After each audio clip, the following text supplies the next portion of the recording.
Originally things were pretty dry on the farm, as you can see from these shots here. Not a lot happening during the dry season. So it was time to do something about that with the addition of dams and pumps. So we dug the large top dam, and then we looked at putting in some rubber trees, and here they started off quite small, but they gradually came up and up. We were told that it was going to be 7 years before they would actually raise up to full maturity, that we could actually take rubber from them.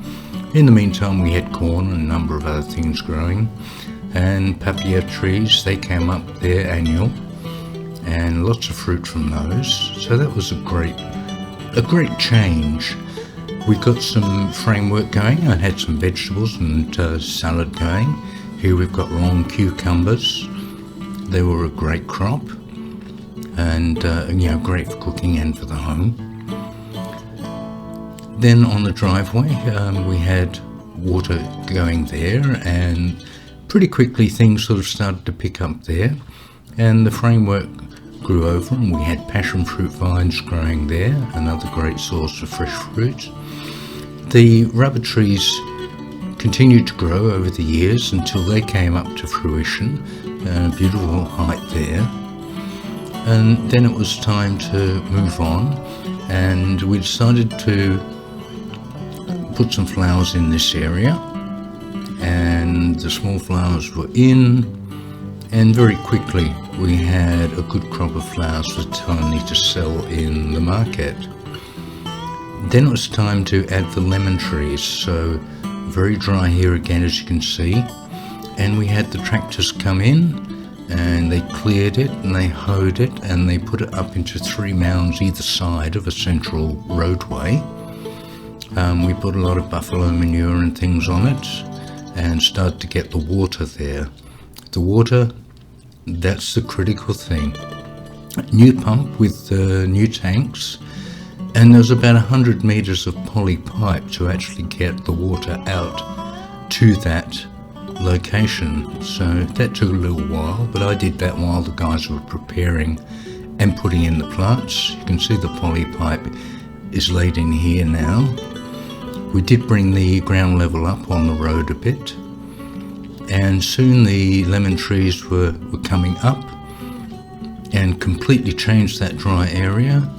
We had the Thai Minnow. Here's Talony. Obviously, also with the lemons, up comes the grass and everything around them as the soil becomes more viable and more water on it. So a lot of regular cutting there to keep those under control. Then it was time for the new big dam. That went in, and the banana trees went along the side of that, and they grow quite rapidly. The dam filled quite well, and around the house everything started to pick up and grow more. A few more shots of the dam and the surroundings there. The lemongrass coming up in the foreground here. You can see the banana trees are doing well. Great bunches of bananas hanging off there. These are close to the house, and so they came on very nicely. And there's a rainbow across the dam, the boding of good things to happen.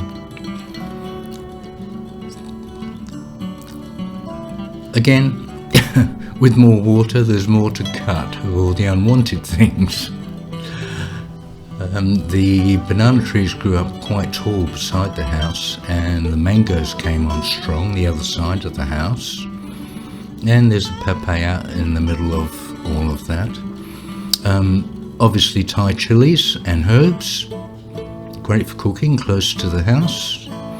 And then we had the front wall in, and it wasn't long before the render was on the wall, and about 3.5 minutes later Talony had some flowers growing out the front. So water is critical. Just add water and you've got a very viable farm.